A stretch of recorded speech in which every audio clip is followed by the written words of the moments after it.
Now, Kenya's central bank governor remains confident that the country's forex reserves are adequate to handle any future shocks that may hit the country's economy, despite a decline of over 16% in the year to date. Now, as the governor, Dr. Patrick Njoroge, closes in on his first 100 days in office, CCTV's Ramah Nyang looks at what has changed in Kenya's monetary policy. Thank you very much, Uche. Let's start with the Kenyan shilling's performance against the dollar so far this year. The dollar's up about 16% against the local unit in this part of East Africa.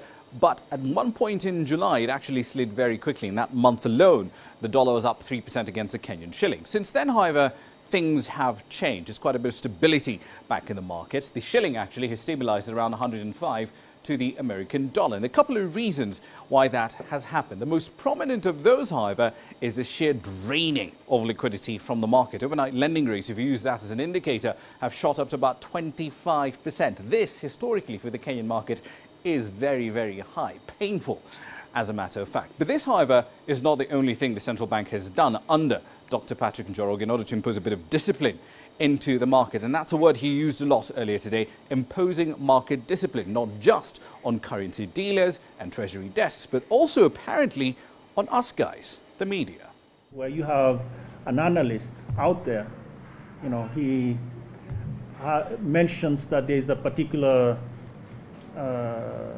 we'd say that he expects the exchange rate to hit a particular level, and then it's quoted in your newspapers. I mean, it's quoted in your reports and so forth, and that begins to lead to some sort of hard behavior and indeed some sort of self-fulfilling expectations. This is very dangerous. Moving forward, however, the challenge facing the central bank is one of balancing monetary policy with fiscal policy. The problem he faces, frankly, can be summarized in a single chart. These are the budget outlays for the last 4 or so fiscal years, including the one we're in right now.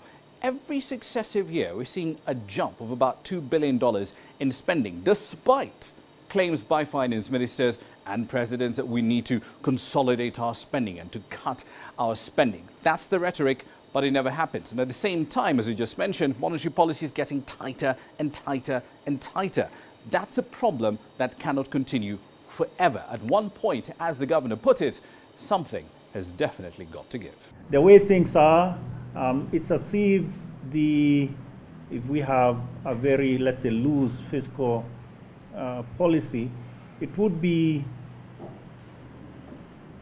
and a very tight monetary policy. It would be that it's the equivalent of having, the old cars that I think all of us learned to drive in, with 2 pedals, 2 sets of pedals, one in there. So you have one person with his foot flat on the accelerator and the other person with his foot flat on the brake, firmly on the brake. Clearly something's going to give. Now, of course, he did say at the end of today's event that the central bank and the Treasury are both working together on ways to consolidate spending and also bring fiscal policy in line with the objectives of monetary policy. He did not, however, provide any specific details on exactly what ideas are being bounced around between those two departments. But as always, we'll keep tabs on that story and bring you the latest developments right here on Global Business. For now, though, back to you, Uche.